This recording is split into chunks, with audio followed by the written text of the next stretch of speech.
I'ma keep it a bean. Stick to the script, every scene. This from last year, but they clean. Say to say, I'ma take something else, but it's a winning team. Charlie Sheen, fam gang, the regime.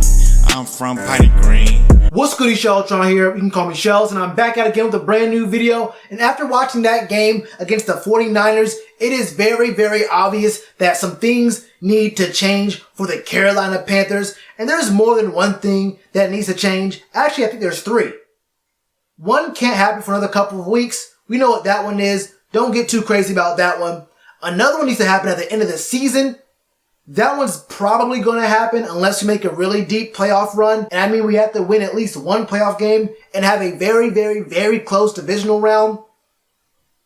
That could happen. It could happen, but I think that one is going to happen at the end of the year. But the more immediate change that needs to happen very, very soon, as in before 4 p.m. tomorrow, the Panthers need a new left tackle.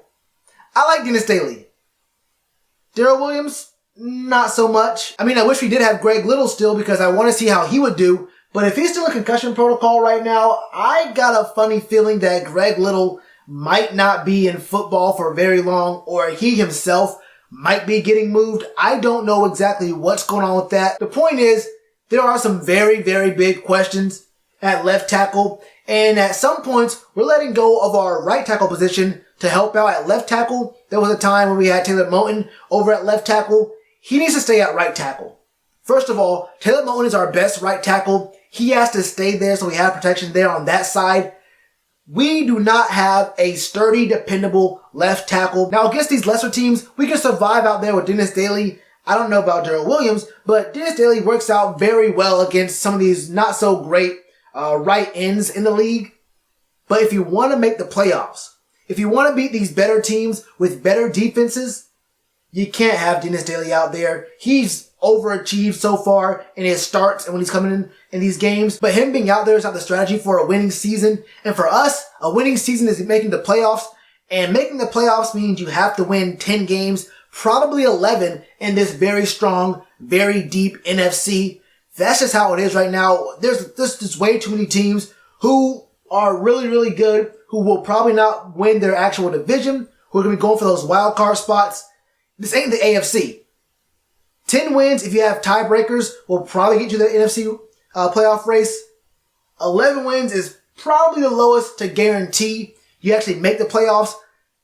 It has to be an 11-win team. And without a left tackle you can depend on, without being 100% confident in your left tackle, in your offensive line to protect your quarterback, you're probably not going to make it very far in the playoffs if you even get there.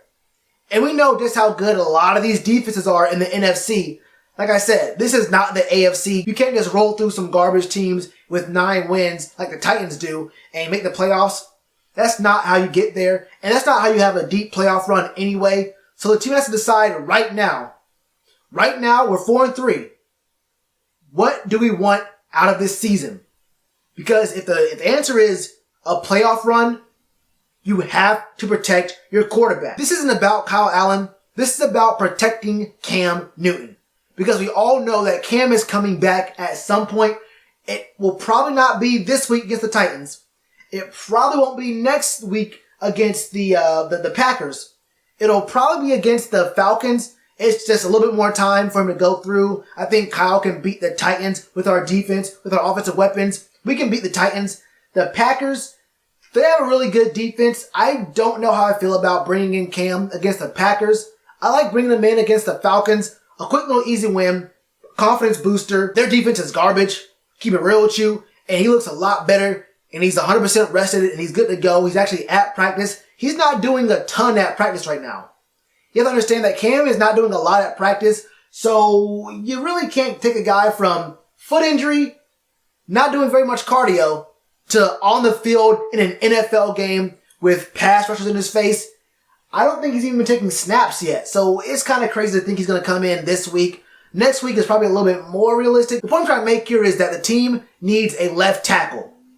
I mean, well, if you don't want to win the games, then you can just go ahead and lose these games, have an 8-8 record. If that's what the plan is, that's what the plan is.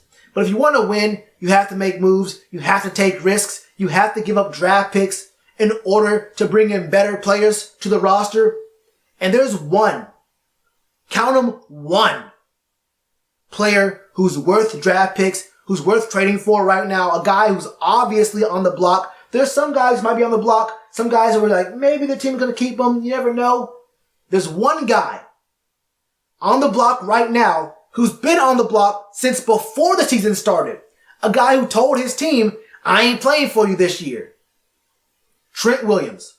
Trent Williams of the Redskins is the guy the Panthers should be targeting. Now, I've been sitting on this video for a while now. I thought that Trent Williams should be a guy we should have picked up weeks ago, but it's become more and more obvious that Trent Williams is the answer. Now, look, this guy's pretty dependable. He hasn't missed very many games in his career, and the games he has missed were 2011 and 2016. He got popped for substance abuse policy for the NFL, so he got suspended. And in 2017, he did go on IR. But other than that, he's been very dependable. He's played most of the games in his career, and he's done pretty well. And he's not really all that expensive.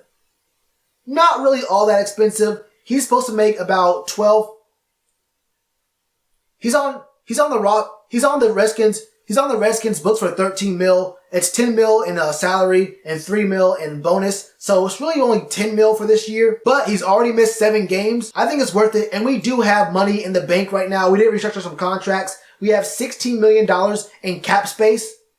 That could work for us. And if y'all remember, when that money was first reported, we first found out about all that money coming into the Panthers, those restructures and whatnot, we were thinking to ourselves, okay, the Panthers might be making a move to sign someone right now.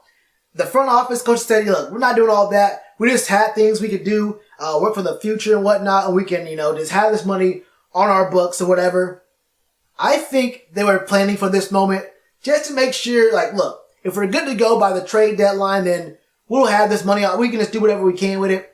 But if something's going wrong here, and there were a lot of questions coming into this year, obviously, they probably understood there was a move that was going to have to be made around this time.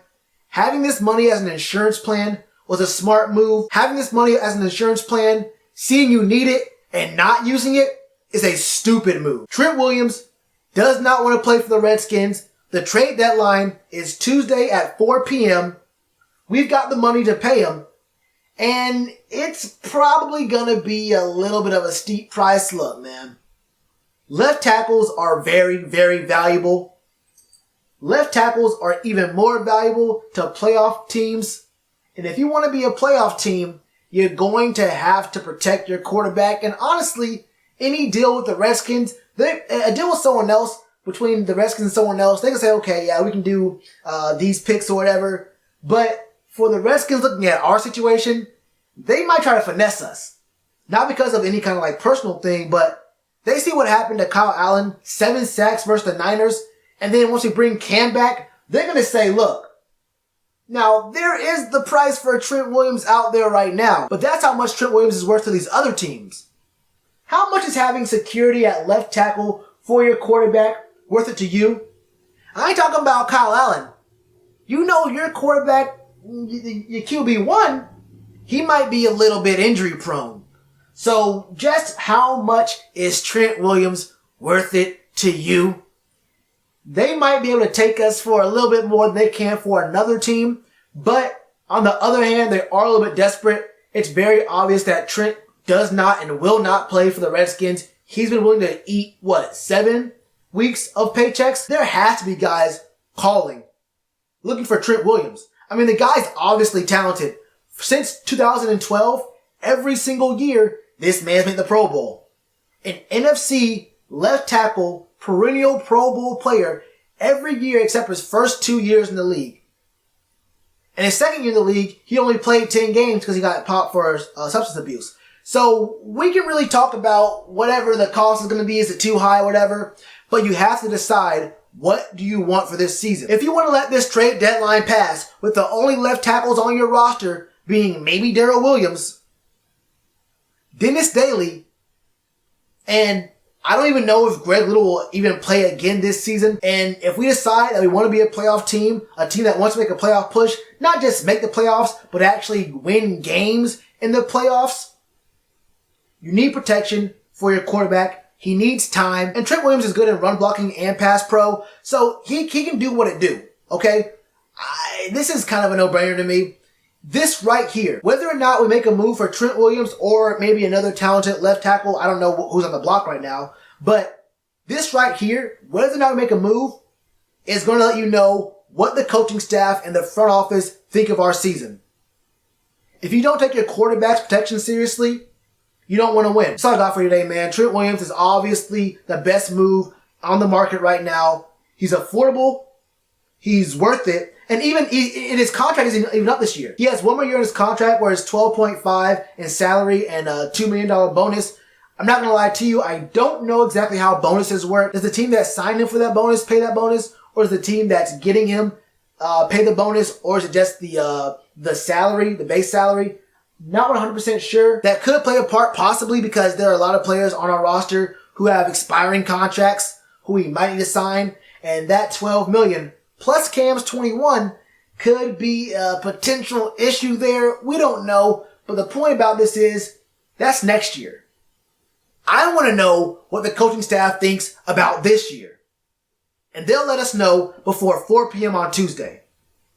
So I got for you, man. What are your thoughts? Thoughts on Trent Williams? Thoughts on left tackle? Thoughts on the trade deadline? Are there any other moves you'd like to see the Panthers make, man? Let me know all your thoughts in the comments below. There are ways to support the channel in the description below. And as always, you already know what to do with that like button. Cheers to you, appreciate the chance. Been told y'all I been the man. Been told y'all I had the gift. Tell a friend to tell a friend. Real ones gonna recommend.